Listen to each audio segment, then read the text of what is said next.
Vamos passar ao ministério da palavra. Eu quero que você abra a sua Bíblia, por gentileza, no segundo livro de Reis, no capítulo 20.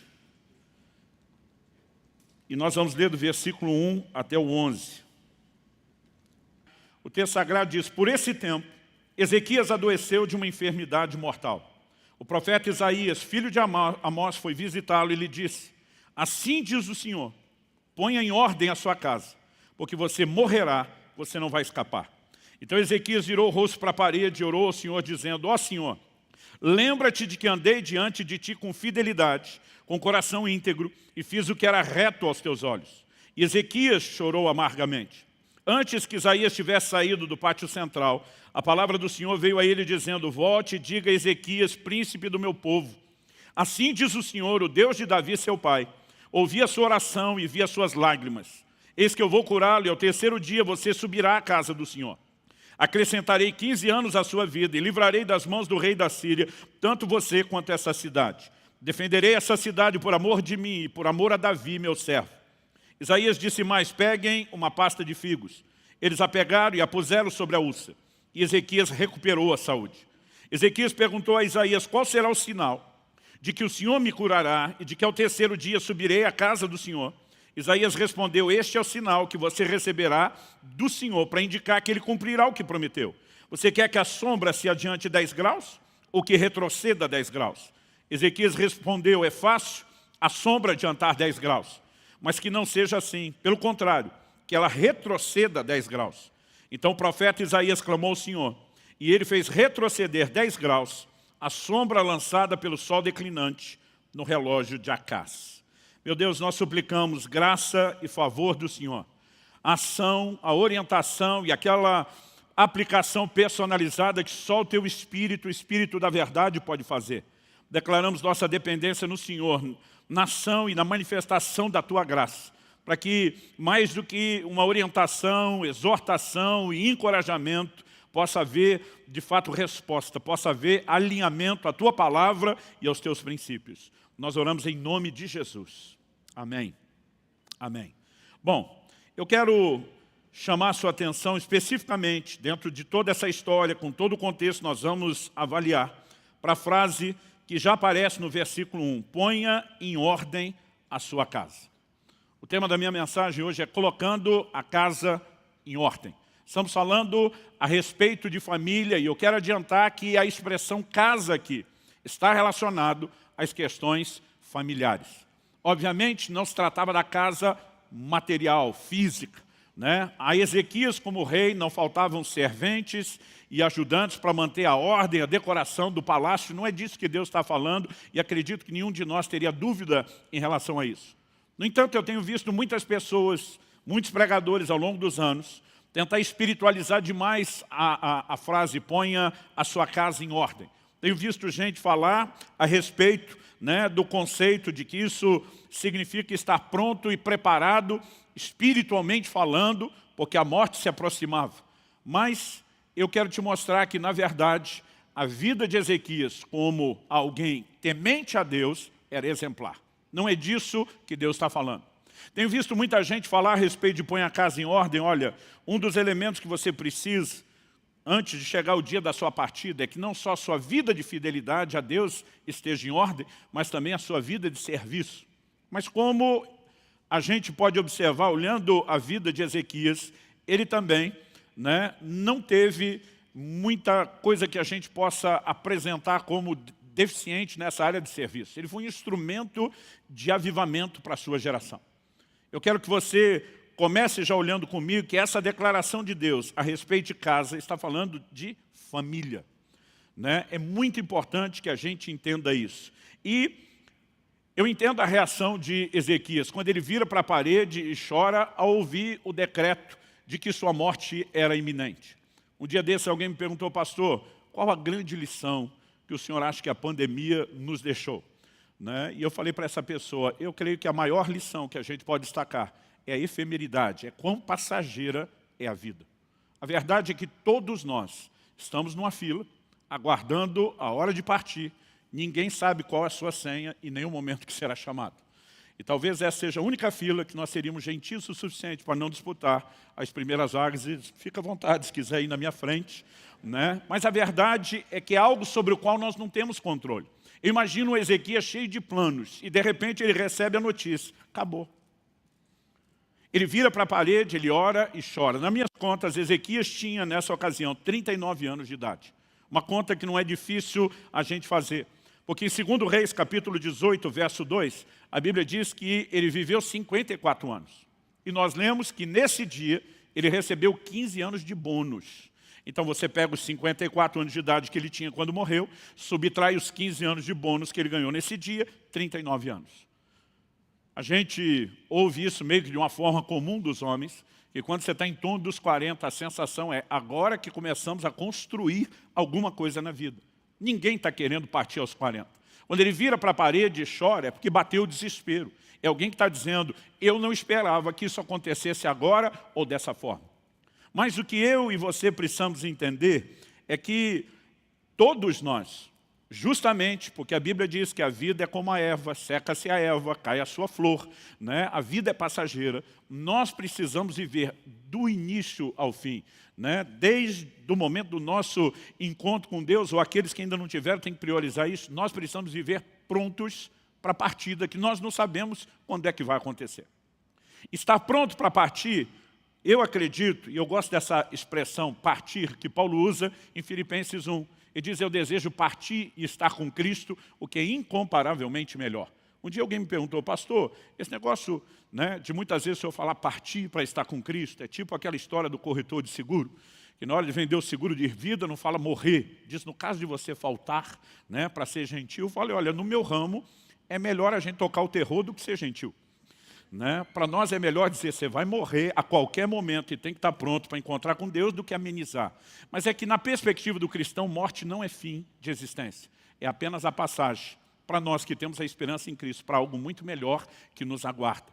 Mas viver pronto para partir, se por um lado envolve esse conceito de uma vida espiritual que precisa estar em ordem, e esse conceito é bíblico. Por exemplo, o apóstolo Paulo em 2 aos Coríntios, no capítulo 1, no capítulo 5, perdão, ele diz a partir do verso 1, pois sabemos que se a nossa casa terrestre desse tabernáculo se desfizer, ele está falando do corpo, temos da parte de Deus um edifício, uma casa não feita por mãos humanas, eterna nos céus. E por isso, neste tabernáculo gememos, desejando muito ser revestidos da nossa habitação celestial, se de fato fomos encontrados vestidos e não nus. Ou seja, precisamos estar prontos para o momento da partida. Mas estar pronto não é apenas ter a vida espiritual em ordem. E eu quero destacar que isso Ezequias tinha. Ezequias foi um homem de fé. A Bíblia fala dele, por exemplo, em 2 Reis 18, nos versos 5 e 6, a Bíblia diz assim, Ezequias confiou no Senhor, Deus de Israel, de maneira que não houve ninguém como ele entre todos os reis de Judá, nem antes nem depois dele. Porque se apegou ao Senhor, não deixou de segui-lo e guardou os mandamentos que o Senhor ordenou a Moisés. O cara vira para a parede na hora que recebe a notícia, chora e diz para Deus, o Senhor sabe que eu tenho andado diante de ti com inteireza de coração. Eu guardei os seus mandamentos. Você pode fazer uma afirmação dessa para alguém que não te conhece e enganar. Você dizer isso para Deus, o Senhor sabe que eu te honrei, o cara tem que ter andado na linha. Ele não apenas tinha uma conduta correta, mas a Bíblia destaca a confiança que ele tinha em Deus. A obediência era resultado dessa confiança. Quando Senaqueribe, rei da Síria, e a Síria por muito pouco não se tornou o que Babilônia veio a ser logo depois, o primeiro império de proporção mundial, quando ele bate no portão da casa de Ezequias, ameaçando destruir Jerusalém e conquistar o reino de Judá, e manda uma carta de ameaça. Ezequias, junto com Isaías, levam a carta e estende diante do Senhor, e o posicionamento de Ezequias para Deus é, nós somos o povo da tua aliança, a afronta não é contra nós, a afronta é contra o Senhor. Vê o que é que o Senhor vai fazer a respeito do seu problema. A Bíblia diz, naquela noite, um anjo só, fez um strike no arraial da Síria. Mais de 185 mil soldados foram mortos, eles bateram em retirada, Israel sequer lutou, porque Deus os defendeu. Ele era um homem que vivia intervenções de Deus. Nessa hora mesmo com um decreto que não se tratava apenas de um diagnóstico médico. Uma coisa é o médico dizer, olha, você vai morrer. Não há expectativa nenhuma pela medicina para que a gente mude o seu quadro. A outra é quando o profeta, do calibre de Isaías, né, que nenhuma palavra dele deixou de se cumprir, chega e diz, Deus disse que você vai morrer. Porque quando o médico disse, ainda pode correr a Deus para reverter. E quando Deus diz? O Ezequias diz, eu recorro a Deus mesmo. E ele pede por mais tempo de vida, ele pede por cura. Ele recebeu isso da parte de Deus. Ele era um homem de fé. Não só isso. O profeta Isaías nem foi muito longe e Deus diz, volta e muda o decreto. E ele volta e diz, o Senhor vai te curar, no terceiro dia você sobe à casa do Senhor. O abusado do Ezequias diz o seguinte, toda vez que você tem uma palavra profética, tem um sinal que acompanha. Eu quero coletar meu crédito.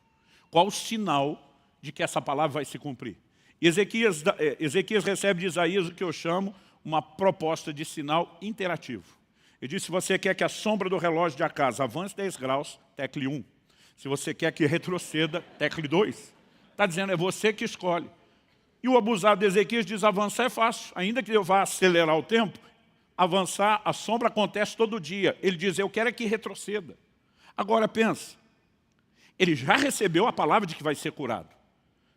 Mas só para ter o sinal que confirme, o abusado de Ezequias diz, eu creio que Deus pode mexer na estrutura inteira do universo, só por causa de mim. E viu o sinal acontecer. Então, nós não podemos falar mal da fé dele. O problema dele não era um problema de fé e nem um problema de conduta. Sua vida espiritual estava em ordem e foi um grande exemplo. Aliás, a Bíblia diz, não houve rei em Judá, nem antes nem depois, que se dispôs a buscar o Senhor como ele fez. Ah, pastor, será que botar a casa em ordem, então, pode ser que tenha a ver com a questão de ministério, de trabalho? Como eu falei antes, não.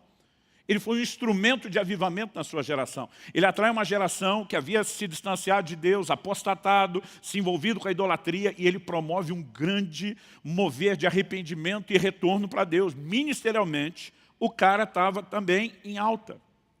Então, como eu disse antes, a frase, põe sua casa em ordem, e o conceito que eu e você precisamos ter de estar pronto para partir não é só da vida espiritual em ordem, não é só da vida ministerial. Porque, gente, toda e qualquer recompensa que teremos na eternidade, ela é decidida por aquilo que nós fazemos para Deus aqui e agora.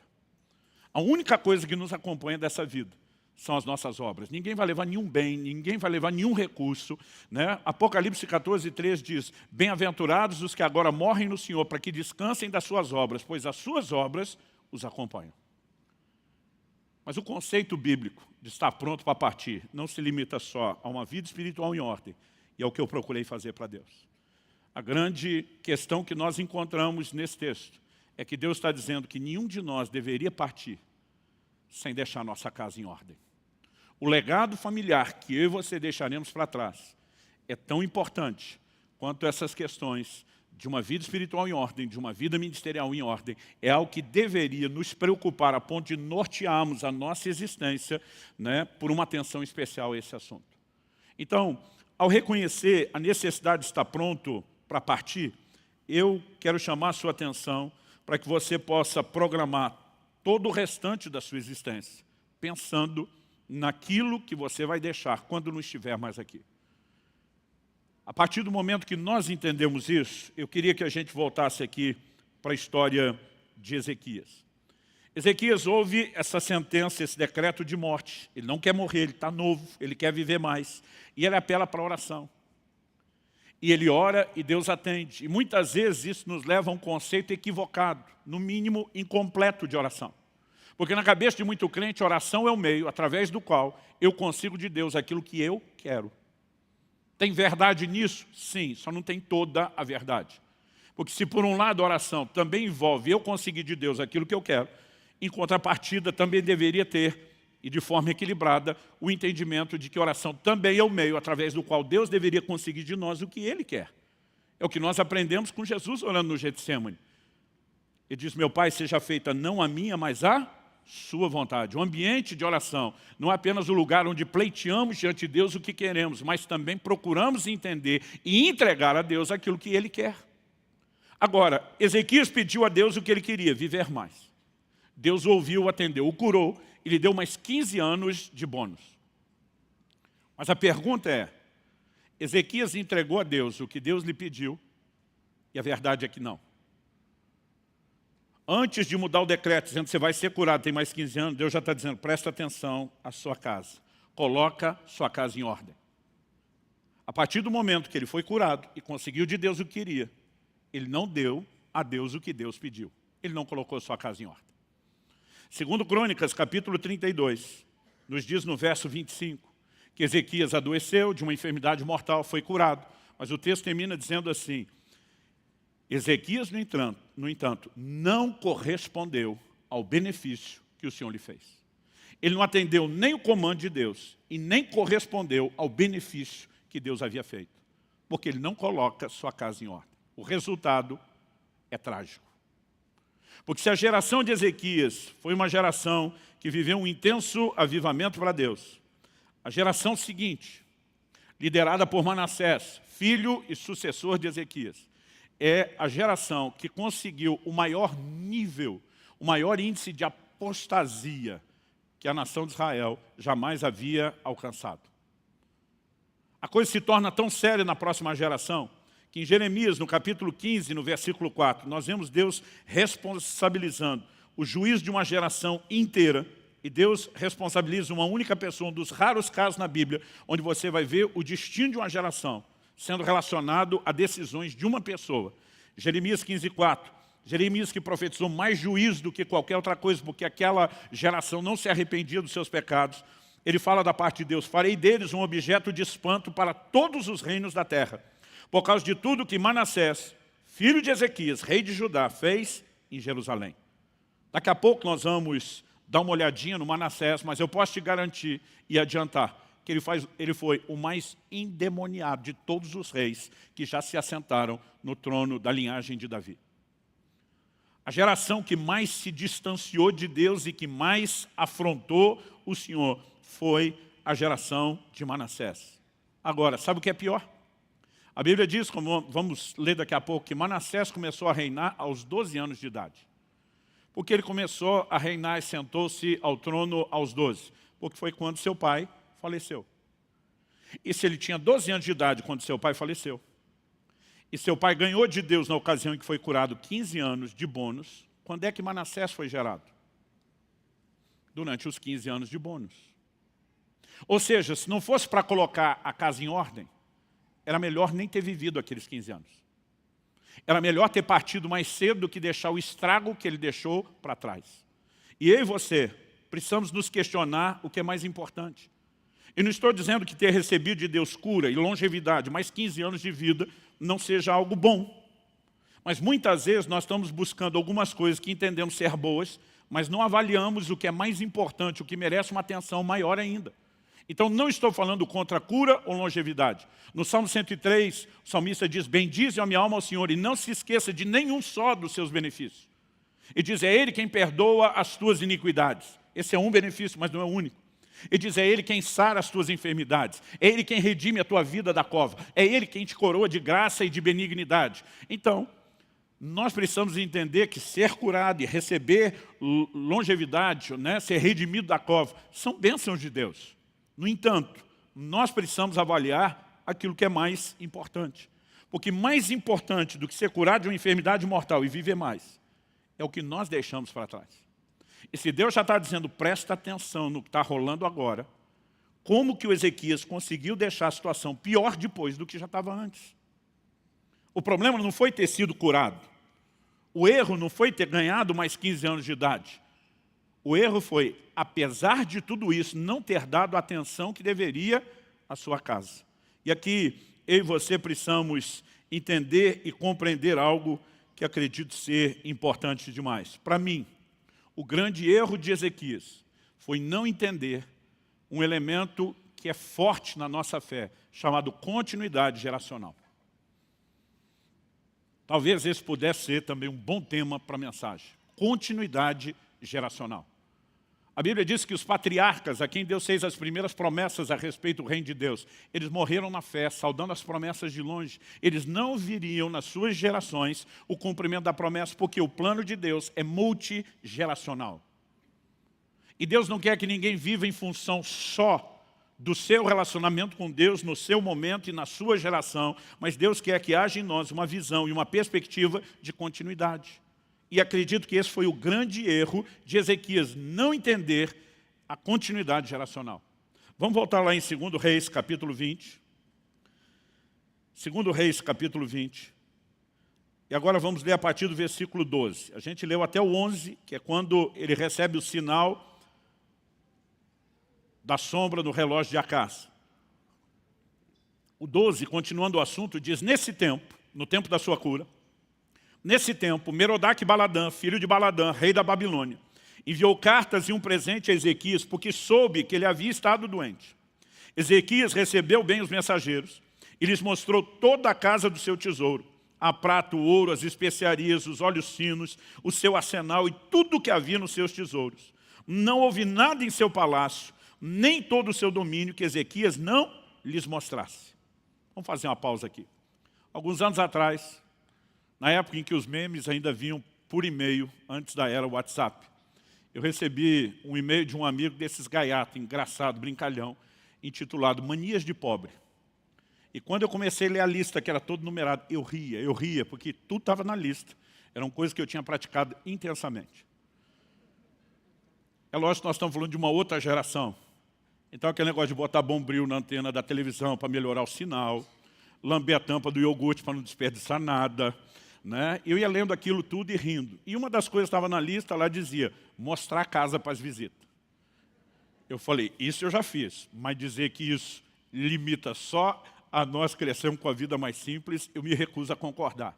Porque quem mais tem é quem mais se orgulha de mostrar o que tem. Quando Ezequias faz questão de mostrar para esses mensageiros todo o seu tesouro, é porque ele de fato queria ostentar e com orgulho tudo que tinha. Então ele recebe as visitas, mostra tudo que tem. Então logo os visitantes foram embora. Verso 14 diz, então o profeta Isaías foi falar com o rei Ezequias e lhe disse, que foi que aqueles homens disseram e de onde vieram? Ezequias respondeu, então no verso 14, vieram de uma terra distante, da Babilônia. Isaías perguntou, o que eles viram no seu palácio? Ezequias respondeu, viram tudo o que há em meu palácio. Não houve nada nos meus tesouros que eu não lhes mostrasse. Então Isaías disse a Ezequias, ouça a palavra do Senhor. Eis que virão dias em que tudo o que houver no seu palácio, isso é, tudo que os seus pais ajuntaram até o dia de hoje, será levado para a Babilônia, não ficará coisa alguma, diz o Senhor. Pensa se você queria receber uma palavra profética dessa. Tudo, não só o que você juntou, material e financeiramente ao longo da sua vida, mas tudo o que seus pais juntaram, toda a herança que veio. E aqui ele está falando todo o tesouro do reino, desde as conquistas de Davi, de quem Ezequias era descendente. Ele diz, vai tudo para a Babilônia, para o lugar desses mensageiros que viram tudo que você tem. Não vai sobrar nada, não vai ficar coisa alguma. Eu não queria receber uma palavra profética dessa, mesmo não tendo os tesouros dele. No verso 18 a coisa piora. Ele diz, dos seus próprios filhos, alguns dos seus próprios filhos, gerados por você, serão levados para que sejam eunucos no palácio do rei da Babilônia. Se a primeira notícia de perda material é ruim, a segunda é pior ainda. Por que é pior ainda? Porque a linhagem dele não apenas seria levada em cativeiro, não apenas seriam feitos escravos vivendo no exílio, mas ele claramente está dizendo que seriam feitos eunucos no palácio do rei da Babilônia. Isso era um senso comum em todos os lugares, né, dos povos do mundo antigo, que um eunuco, quando feito eunuco, era castrado. Ele serviria no palácio sem ser uma ameaça ao harém do rei, basicamente. Isso significava que os filhos não só viveriam longe, distante, em condição de escravidão, mas que a continuidade geracional seria comprometida. Então, se a primeira notícia é ruim, a segunda, pior ainda. Mas olha a reação de Ezequias no verso 19. Então Ezequias disse a Isaías, boa é a palavra do Senhor que você falou. Pelo amor de Deus, gente. Como alguém pode ouvir essas duas notícias terríveis e dizer boa palavra? Eu não consigo imaginar nenhuma criatura recebendo uma palavra profética dessa. Glória a Deus, aleluia, que bênção. Sonho de consumo. Agora, por que o camarada disse que a palavra é boa? O verso 19 explica. Pois ele pensava assim, enquanto eu viver, haverá paz e segurança. Ué, Deus está dizendo que o negócio vai acontecer com os filhos. Ele ainda nem gerou o primeiro filho, que é o sucessor, que é Manassés. Ele diz, até esse negócio acontecer, eu já estou no fim dos meus 15 anos de bônus. Então, a conclusão que esse homem chega revela um egoísmo absurdo. É como se, em outras palavras, ele estivesse dizendo, o importante é que quem vai se dar mal, ou quem vai se lascar, com o perdão da palavra, não sou eu.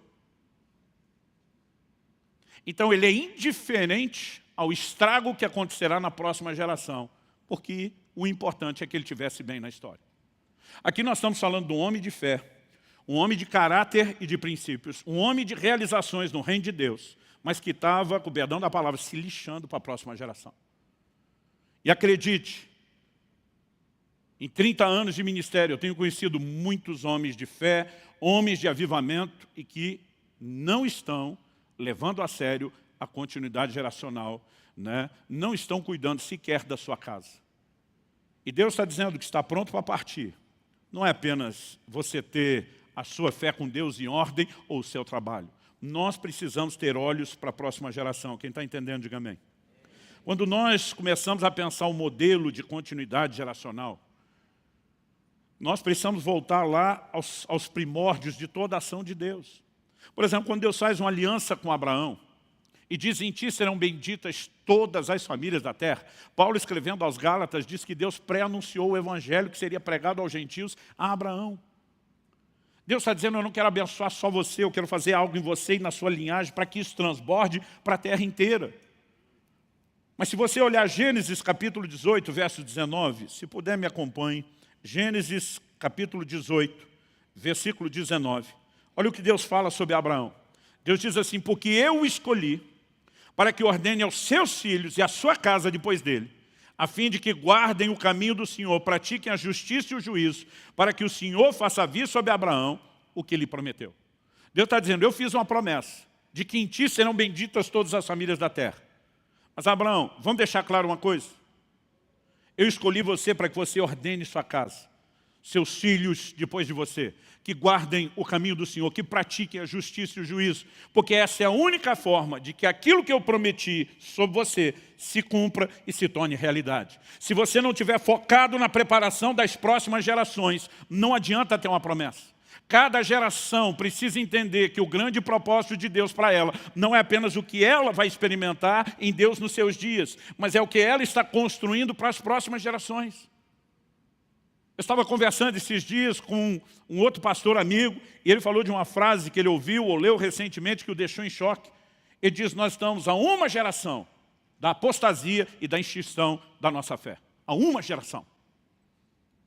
A responsabilidade de cada geração não é só manter a chama acesa, a semelhança de uma corrida de bastão. Nós precisamos comunicar isso. É por isso que você vai ver o tempo todo ênfases na Bíblia. O que vimos e ouvimos de nossos pais. Uma geração anunciará a outra geração. E o tempo todo nós vemos que essa é a grande responsabilidade. Quando falamos a respeito de uma vida familiar correta, isso é muito maior do que apenas manter uma boa qualidade de vida emocional dentro de casa. É cultivar a presença de Deus, é manter acesa a chama da fé, é transmitir a aliança que nós temos com Deus. Aliás, esse era o grande propósito do rito da circuncisão. Eu não sei como você lê a Bíblia. Eu gosto sempre de ler, tentando me colocar lá na história, me imaginando no lugar do personagem, vivenciando o ambiente, todos os detalhes. E não só para mim, mas com muitos homens, né, com quem eu já conversei a respeito. Dá um desespero na gente quando a gente está lendo o Velho Testamento e vê os detalhes do processo da circuncisão. A circuncisão, ordem que Deus deu para a partir de Abraão, toda a sua linhagem praticar, que Paulo escrevendo aos Romanos chama de o selo da justiça da fé que ele teve, o que para nós é equivalente ao batismo. Paulo escrevendo aos Colossenses fala do batismo, contendo esse papel de ser o selo da fé que a circuncisão tinha. Ela deixa nós, os homens, apavorados. Porque, para quem não sabe, a circuncisão era uma cirurgia de fimose. Era o corte do prepúcio, da carne excedente do pênis, o órgão reprodutor masculino. Agora, o sistema era bruto, gente. Eles não tinham anestesia, eles não tinham asepsia, eles não tinham analgésico, não tinham anti-inflamatório e nem antibiótico. A Bíblia diz que Deus fala para Josué quando chega em Gilgal, faze facas de pederneira. Pederneira é pedra. O instrumento cirúrgico era pedra afiada. A maioria de nós, os homens, já se encolhe todo enquanto está lendo. Gênesis 34 fala que os filhos de Jacó usaram de astúcia com os homens de Siquém, depois que Diná, irmã deles, foi violentada. E eles propõem, olha, a única forma da nossa filha ser dada em casamento ao homem que a violentou é se vocês se considerarem que é o rito da nossa família. E até aí eles não estavam mentindo. Mas a Bíblia diz que quando os homens se circuncidaram, o texto diz assim, no terceiro dia, quando estavam no auge da dor. Aí você imagina o processo. Uma cidade inteira não conseguiu resistir ao ataque de alguns dos filhos de Jacó, porque eles não tinham capacidade física de lutar. O processo era doído, doloroso. E por causa disso, muitas vezes a gente não consegue enxergar a beleza que está por trás do ritual. O que é que Deus está dizendo? Todo pai deve circuncidar o seu filho homem no 8º dia de vida. Deus estava dizendo o quê? A marca da aliança que você tem comigo tem que ser transmitida para a próxima geração. Você, pai, é responsável por marcar o seu filho com a mesma aliança que você carrega. E a gente chama de um sinal de aliança, porque envolvia derramamento de sangue, o que para os povos antigos dava um caráter ainda mais sagrado à aliança. Mas não era só a aliança que o pai colocava no filho. O pai colocava no filho um lembrete. Ele está dizendo, menino, quando você crescer e chegar a hora de usar o seu instrumento de reprodução, você tem ali um lembrete de que a mesma aliança que seu pai te transmitiu, você vai ter que transmitir para o seu filho. Era um claro sinal de que a aliança de Deus, ela era multigeracional. Deveria haver continuidade geracional. Mas a forma como Ezequias agiu trouxe um prejuízo enorme. Se você voltar comigo lá em 2º livro de Reis, a gente leu até o final do capítulo 20. Mas quando a gente começa no versículo, na verdade o finalzinho é o verso 21, que diz assim, Ezequias morreu e Manassés, seu filho, reinou em seu lugar. Capítulo 21, começa falando sobre quem foi Manassés. Manassés tinha 12 anos de idade, quando começou a reinar, e reinou 55 anos em Jerusalém. A mãe dele se chamava Refisbá. Fez o que era mal aos olhos do Senhor, segundo as coisas abomináveis das nações que o Senhor havia expulsado de diante dos filhos de Israel. Deixa eu fazer uma pausa aqui no final desse verso 2. Uma das instruções que Deus mais repetiu para aquelas gerações, né, a que saiu do Egito e a partir da próxima que entrou em Canaã foi, não façam conforme os costumes dos povos dessas terras. Não façam o que os cananeus faziam. Era talvez a ênfase, a instrução mais repetida. A Bíblia diz que eles fizeram segundo as coisas abomináveis daquelas nações. Verso 3, agora falando de Manassés, pois reconstruiu os lugares altos, eram os lugares de culto idólatra, que Ezequias, seu pai, havia destruído. Levantou altares a Baal, fez um poste da deusa Zerá, como que Acabe, rei de Israel, havia feito. Prostrou-se diante de todo o exército dos céus e o serviu. Edificou altares na casa do Senhor, a respeito da qual o Senhor tinha dito, em Jerusalém porei o meu nome.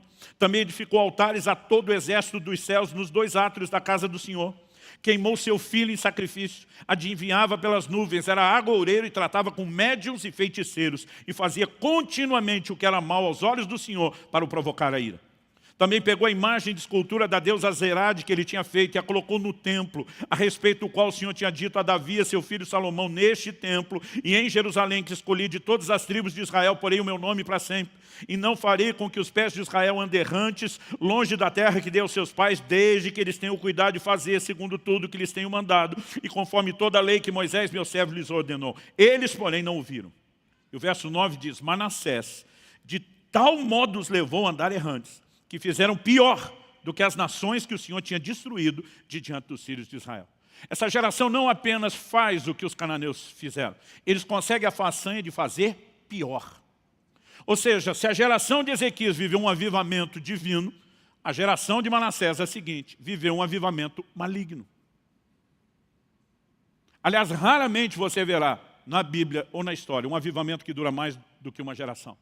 O que mostra a nossa deficiência de pensar além de nós mesmos, de olhar além do umbigo e focar na próxima geração. Há uma responsabilidade que nós precisamos ter, e esse clamor do coração de Deus, coloque a sua casa em ordem, era justamente para que tudo aquilo que Ezequias viveu e construiu não se perdesse. Então isso é algo que me traz muito temor. Eu, quando criança, eu lembro bem garoto, meus pais sofrendo, assistindo um jogo da seleção brasileira, e eu dizendo para meu pai, não dá para nós entrar lá ajudar eles? Eu não sei se era só eu, quando criança, que tinha essa sensação. Será que dá para entrar no filme, na história, em algum lugar?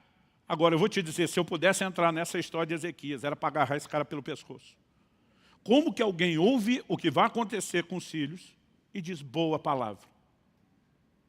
Agora, a pergunta é, será que esse egoísmo manifestado por ele era exclusividade dele, comportamento de mais ninguém? Não.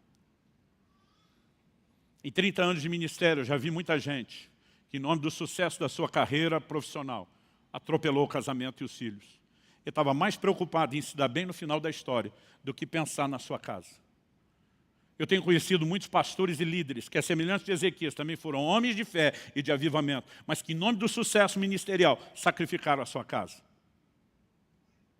E todo o sacrifício da família em prol da construção de qualquer outra coisa é apresentado na Bíblia como um retrato de maldição e não de bênção. Josué disse depois da conquista de Jericó, maldito o homem que reedificar a Jericó. Com a perda do seu filho mais velho, vai colocar os fundamentos, início da obra. Com a perda do filho mais novo, o caçula, vai colocar as portas, o acabamento.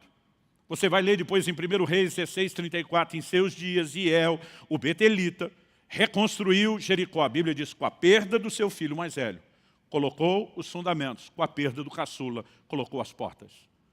Nada que você construa na vida, à custa do sacrifício da família, do casamento ou dos filhos, é retrato de bênção, é maldição. E nós precisamos carregar esse temor. Eu não quero, de modo algum, terminar a minha história, a minha jornada, a minha caminhada com Deus, dizendo que fiz algo bom para o reino de Deus, mas não investir na continuidade geracional. Aliás, se existe algo que mexe comigo, desde a minha adolescência, por conta de coisas que eu li, de advertências que eu recebi, foi sempre o desejo de terminar bem.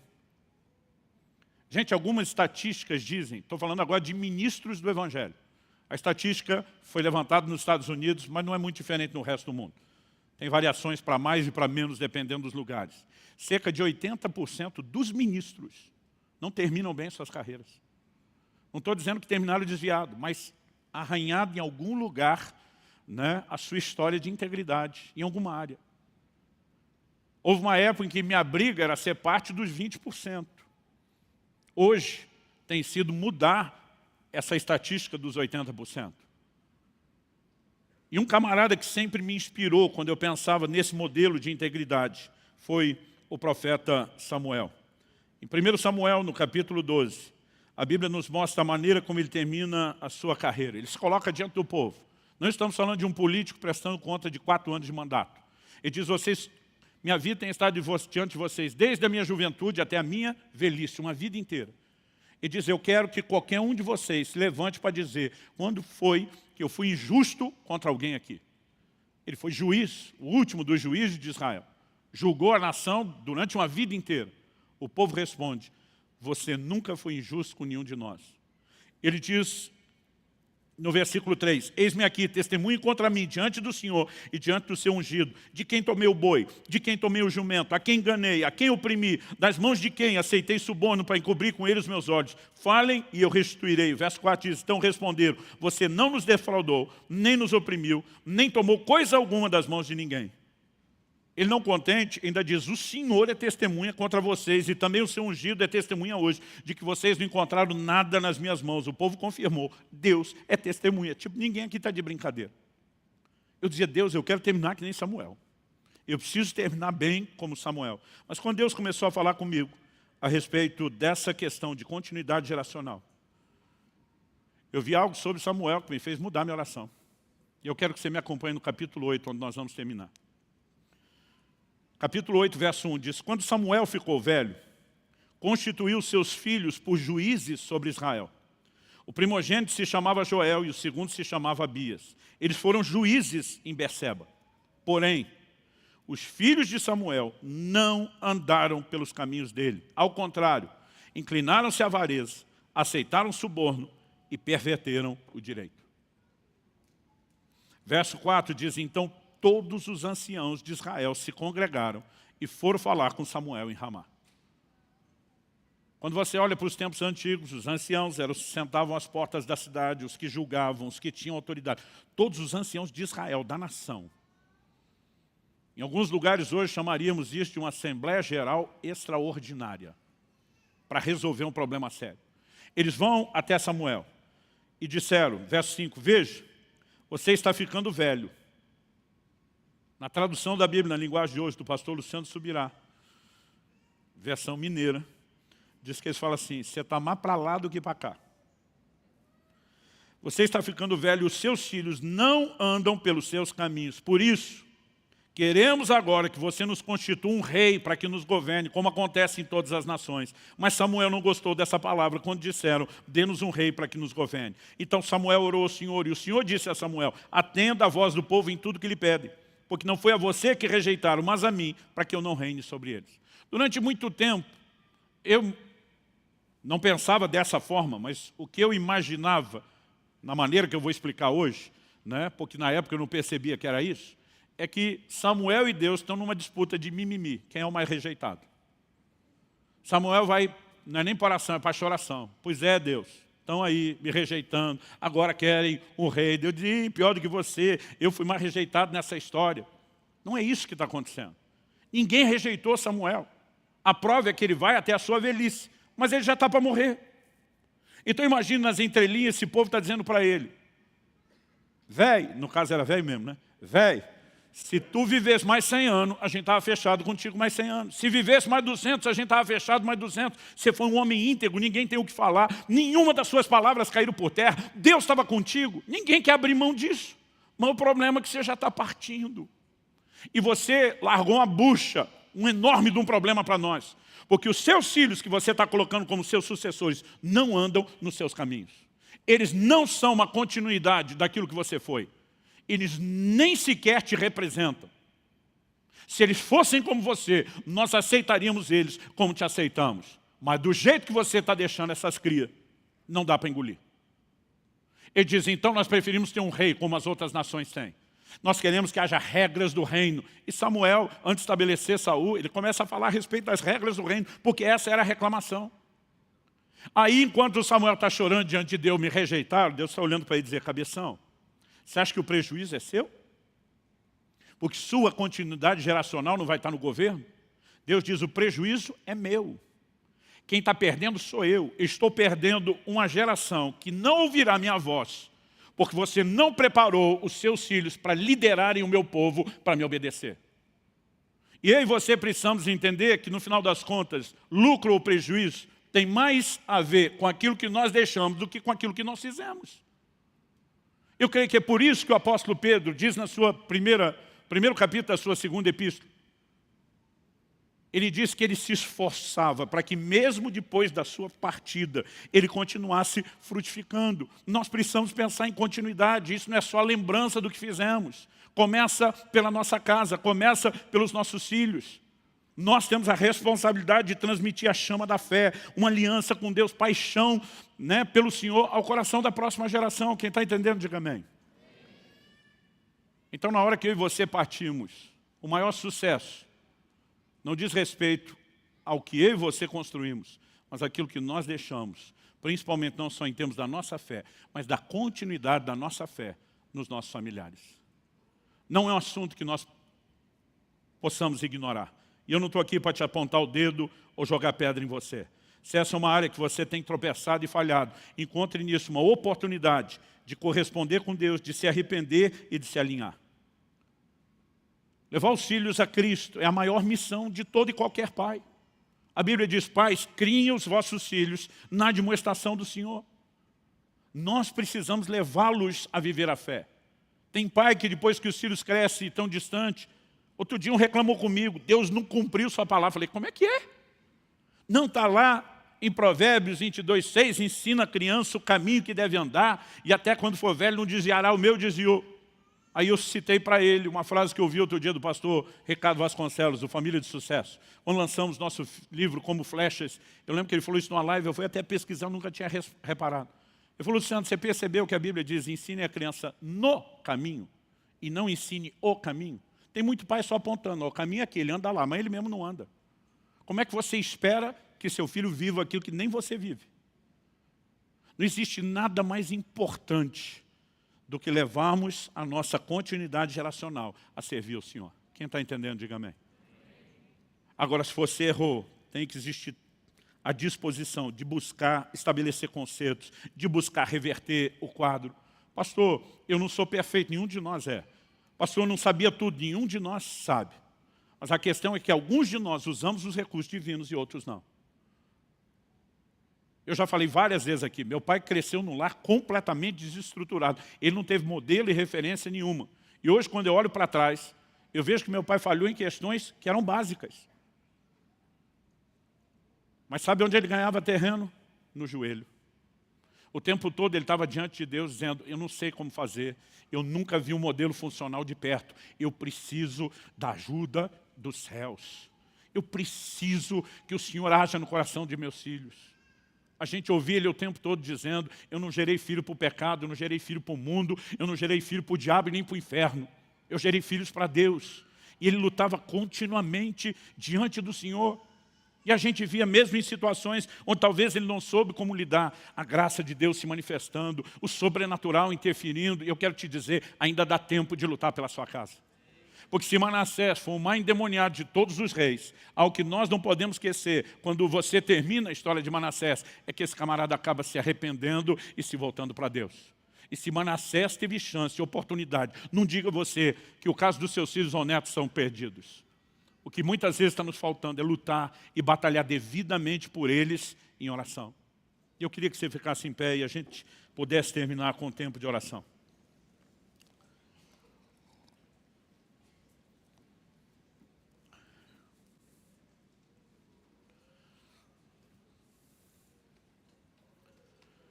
Bom, nesse culto especificamente, eu estou com a alegria de ter meu filho aqui. E eu queria que ele viesse dar uma palavrinha e nós vamos orar. Quando minha neta nasceu, eu olhei para ele e falei, eu fiz a minha parte de deixar você no caminho e botar o bastão na sua mão. Agora é sua responsabilidade transmitir o bastão da fé para a próxima geração. Falei, eu vou estar lá como intercessor, talvez com a consciência e a maturidade de hoje, orando mais pelos netos até do que orava pelos filhos. Mas eu falei, a responsabilidade é sua. Não deixe a peteca cair. Né? Porque não basta apenas que você procure focar algo nos filhos. Nós precisamos preparar cada geração a investir na próxima e a investir na próxima, para que até que nosso Senhor volte, o reino de Deus avance cada vez mais. Amém? Amém. Bom, de tudo o que os meus pais fizeram como pais, o que eu mais tenho gratidão foi eles terem nos ensinado sobre o caminho, no caminho que devemos andar.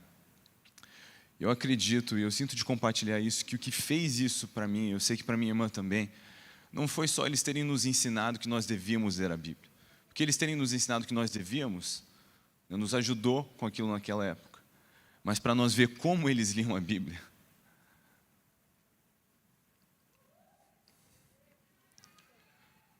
Não foi eles terem nos ensinado acerca de orar, foi ver eles orando. E muitas vezes tem pais que tentam ensinar seus filhos acerca da importância das coisas, mas sem praticar não vai ter como. Nós precisamos liderar pelo exemplo e hoje eu já digo isso como pai, né? Não só filho, eu tenho tentado repetir isso na vida da minha filha. Que desde hoje, as primeiras coisas que ela está aprendendo são aquelas brincadeiras que a gente faz, de onde Jesus mora. E antes de orar, ela juntando as mãozinhas, e a gente já tem expondo ela a esse ambiente. Se nós conseguimos expor os nossos filhos a essa paixão, eles vão conhecer a verdade. Sabe por que a verdade liberta? Conhecer a verdade liberta? Porque não tem verdade mais bela. Então, em casa, nós líamos a Bíblia, orávamos desde criança, muitas vezes até com a ajudinha de uma regra. Mas quando eu saí de casa, eu continuei exercendo essas coisas porque elas não eram práticas de família. Era um relacionamento com Deus. Nós precisamos entender que nós estamos preparando nossos filhos para andar em lugares que nós não vamos andar. O importante não é que eles amem ao Senhor conosco, o importante é que eles aprendam a amar ao Senhor.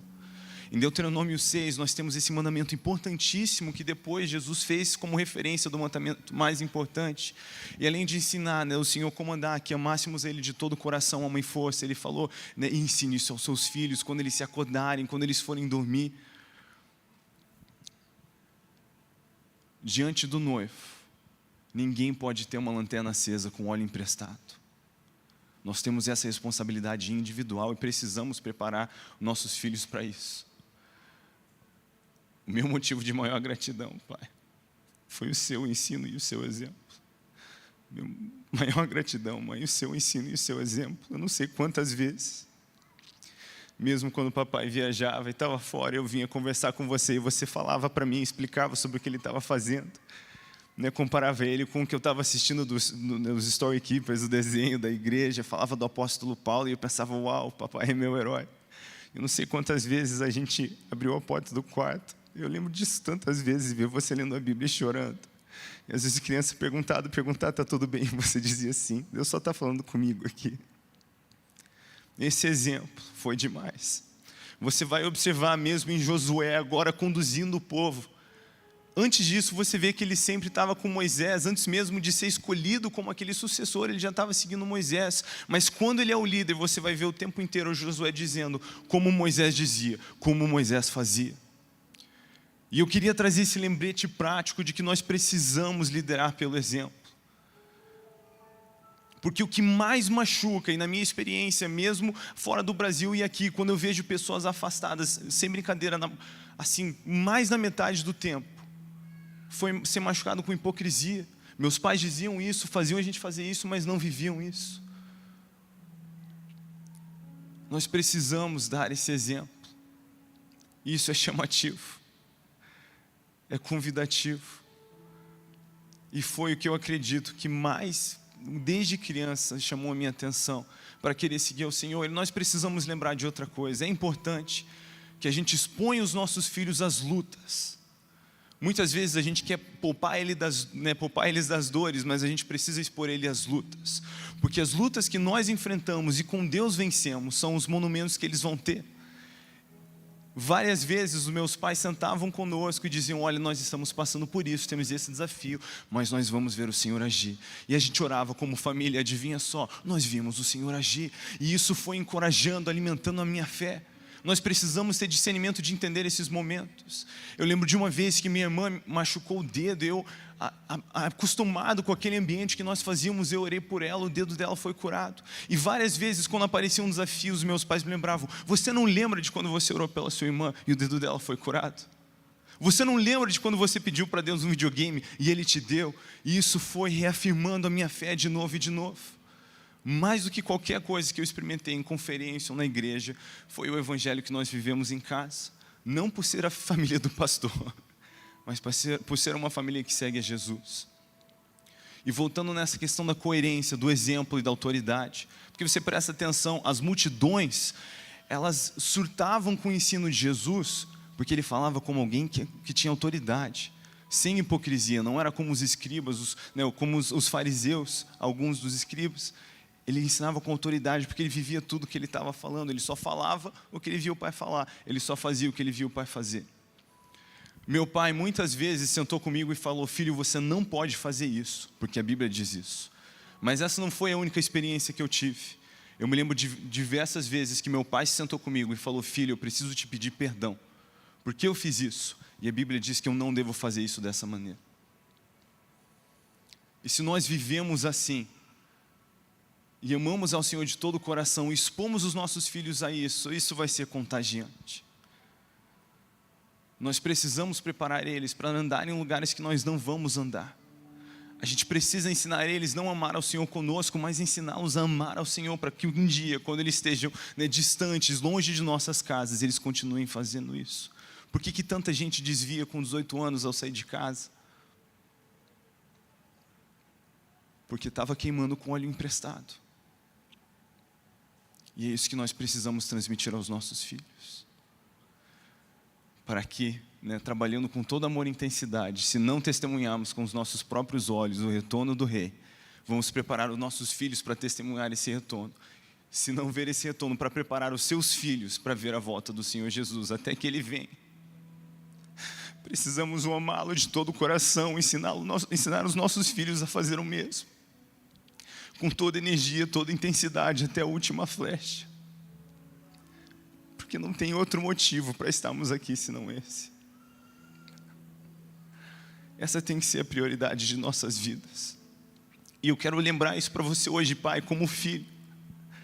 Eu estou dizendo aqui, diante dos meus pais, a coisa mais importante que eles me deram Foi um ensino acerca do Senhor e o exemplo. Não teve viagem, não teve presente, não teve aniversário, não teve brinca, não teve nada mais importante do que isso. E é exatamente isso que é a minha oração, que eu quero dar isso para os meus filhos. Hoje eu só tenho a primeira, a minha filha, mas todos os dias a minha oração é: Senhor, me ajuda a educá-la, a criá-la além da minha capacidade. Eu preciso da sua mão, do seu auxílio.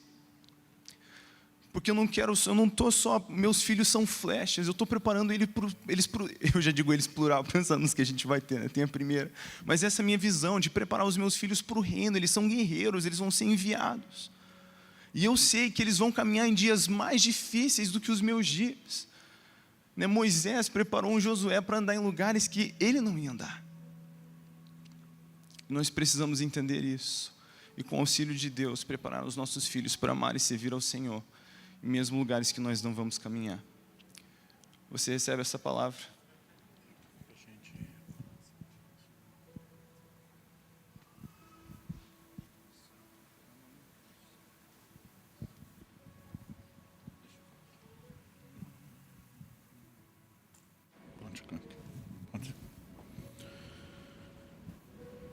Talvez você olhe para você mesmo e pense: pastor, eu não sou perfeito. Eu vou repetir o que falamos antes: ninguém é. Talvez muitas das coisas que marcaram meus filhos não foram aquelas que a gente só fazia direito, mas aqueles momentos onde com vergonha a gente chamava e dizia: papai errou, papai falhou. Quando a gente se dispõe a ser modelo, a gente tem que conseguir inspirá-los até na forma como a gente conserta aquilo que fizemos de errado. Eu chamei minha filha aqui também, porque um dia desse um pastor me perguntou: Luciano, qual a sua maior realização ministerial? Eu falei: cara, tu já teve mais de 50 países, já plantou igrejas, já tocou tanta gente, são tantos milhões de visualizações, livros espalhados. Para onde você olha que você tem a sua maior realização ministerial? Eu falei para ele: minha realização ministerial são 2 pessoas. A minha maior são 2 pessoas servindo a Deus, os meus filhos. Porque se tivesse feito tudo o que fiz e não tivesse conseguido ajudar eles, eu estaria numa situação delicada diante de Deus. Aliás, o próprio Paulo fala sobre aquele que almeja o episcopado. Ele diz: tem que governar bem sua casa. Porque se não sabe cuidar da sua casa, como é que vai governar a igreja de Deus? E nós temos um trato aqui com todos os pastores. Isso não significa que os filhos não possam vir ter problemas. Eles têm escolhas, a capacidade de fazer escolhas. Mas nós temos um trato. Ao menor sinal de qualquer problema familiar, seja no casamento ou em relação aos filhos, para tudo. Porque não existe nada mais importante do que eles. E eu sei que hoje, depois de 30 anos de ministérios, com os filhos crescidos, eu não pregava sobre essas coisas no início da minha caminhada, porque alguns pastores olhavam e diziam: depois que seus filhos passarem a adolescência, a gente conversa. E eu agora tenho chamado, alguns deles têm dito: e aí, vamos continuar aquela conversa? Porque agora tem uma história que respalda isso. E eu vou repetir: o meu propósito não é jogar nada na sua cara, é tentar te inspirar. Eu gostaria que eles orassem pelos filhos, pelos netos de muitos de vocês. Eu creio que Deus vai incendiar a nova geração. Minha alegria hoje não é só vê-los tão crentes quanto eu fui, é vê-los mais crentes do que eu fui. E nós podemos sonhar com isso e viver isso juntos. E eu espero te encorajar. Eu sei que eu estou passando uns minutinhos aqui, mas eu creio que o que estamos fazendo diante do reino espiritual é muito importante, tem muito peso. E eu gostaria que eles pudessem orar. Você quer falar alguma coisa? Eu quero falar: oi gente, tudo bem? Muitas vezes as minhas amigas no colégio perguntavam, quando elas escutavam as experiências que a gente vive como família, e muitas vezes elas vinham para mim e falavam: Lissa, mas a personalidade de vocês não choca? Vocês não têm conflito? Gente, vocês não têm noção, não só a gente tem conflito, não só a gente tem que resolver, tem que aprender a lidar, não ter um coração que se ofende facilmente, aprender a comunicar bem, mas a gente também vive de uma maneira que é para ajudar os outros, servir os outros. Então a gente cresceu vendo famílias que precisavam de restauração e de restauração. Então por que a gente acredita tanto na família? Mesmo vendo que muitas vezes existem coisas desafiadoras, é porque a gente sabe que na nossa fraqueza a força do Senhor é glorificada. Então nesses momentos em que a gente mais não sabia o que fazer, eram os momentos que a gente falava, uau, se não for Deus a explicação, não tem outra. Quando a gente via desafios muito grandes, eram realmente um palco para a manifestação e para a glória de Deus. Então eu quero te dizer, por maior que pareça o desafio que você está enfrentando, maior será o seu testemunho. Talvez você fale, se você não tem noção das sementes que foram plantadas, de quanta coisa vai ter que ser arrancado, e talvez eu realmente não conheça e não saiba, mas eu sei que Deus conhece profundamente e que é tempo de plantar novas sementes que vão gerar muito fruto para a glória de Deus. A palavra fala que sem Jesus nós não podemos fazer nada, nem na nossa família, nem em qualquer outra área da nossa vida. Então eu acredito que manter esse coração de falar, Deus, nos ensina a ser família, nos ensina a manifestar o seu caráter, apesar da nossa personalidade, da nossa opinião, da forma que a gente acha que é melhor fazer, que a gente possa morrer para nós mesmos nesse sentido e falar, Deus, o que você acha sobre isso? Qual é a forma que você entende, que você nos fala na palavra que é a forma de fazer e lidar com isso? Amém?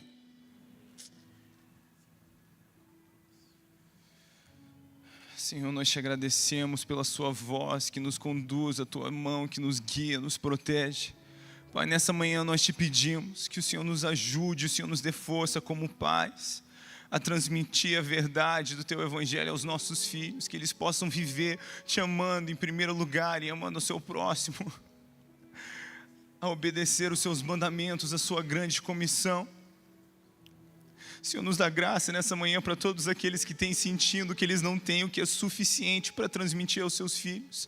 Pai, eu peço que o Senhor derrame da sua graça, o teu Espírito, como a tua palavra nos diz, é aqueles que nos traz o que dizer, mesmo diante de reis.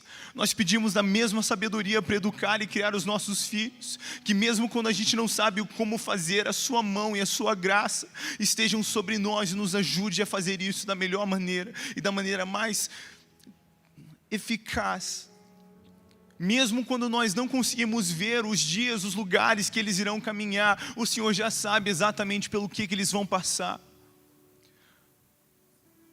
Nos ajuda a discipular os nossos filhos profeticamente, preparando eles para que a sua igreja vai vivenciar. E Senhor, eu também peço que o Senhor possa restaurar a honra na nossa geração, que filhos saibam e aprendam a honrar seus pais. Nós sabemos que isso vem de ti, que isso te agrada. E nós pedimos pelo mover do teu Espírito, que reconecta o pai a seu filho e o filho aos seus pais, em nome de Jesus. Amém. Amém. Senhor, eu peço que os olhos do nosso coração sejam abertos para a revelação de quem Cristo é. Senhor, que nada nos cative mais do que a sua beleza e o seu caráter. Eu peço realmente por um batismo de amor nesse dia, por paixão por Jesus, Senhor, que nós possamos enxergar tantas riquezas, que o Senhor nos chamou, que isso seja natural e que os outros possam enxergar isso na nossa vida. Meu Pai, eu oro pela representação aqui de cada filho, que nós possamos, à semelhança de Jesus, encontrar alegria na submissão, alegria na obediência. Senhor, eu peço que a Tua palavra seja manifesta em nós quando fala que o Senhor transformaria o coração de pedra num coração de carne, que a gente possa ver uma geração quebrantada, que entende que existem líderes que vão enxergar além da nossa visão, que vão além do que nós já sabemos e que a gente possa ter alegria na submissão. Nós oramos pela Tua promessa de que o coração dos pais e dos filhos seriam restaurados, em nome de Jesus, nesse dia e para a glória de Deus. Amém. Pai, nós oramos por milagres em cada casa. Se até Manassés encontrou lugar de arrependimento, nós queremos que não há nada que não possa ser mudado ou revertido na história dessas famílias. Mas não suplicamos apenas que o Senhor faça isso sozinho, Oramos por um despertamento que levem pais e avós a cooperarem contigo e a interagir intensamente com o Senhor, em jejum, em oração, em guerra espiritual, para que o destino da próxima geração seja profundamente afetado. O Senhor falou ao nosso coração que seriam dias não apenas de ensino sobre família, mas onde ventos de restauração soprariam sobre essa casa. E eu oro por cada um dos meus irmãos e irmãs nesse lugar, por aqueles que nos acompanham pela transmissão. Eu oro pelo toque de vida do Espírito Santo. Em nome de Jesus. Em nome de Jesus. E para a glória de Deus. Se você crê e concorda, diga amém. Se você recebe essa palavra, diga eu recebo, em nome de Jesus. Glória a Deus. Glória a Deus.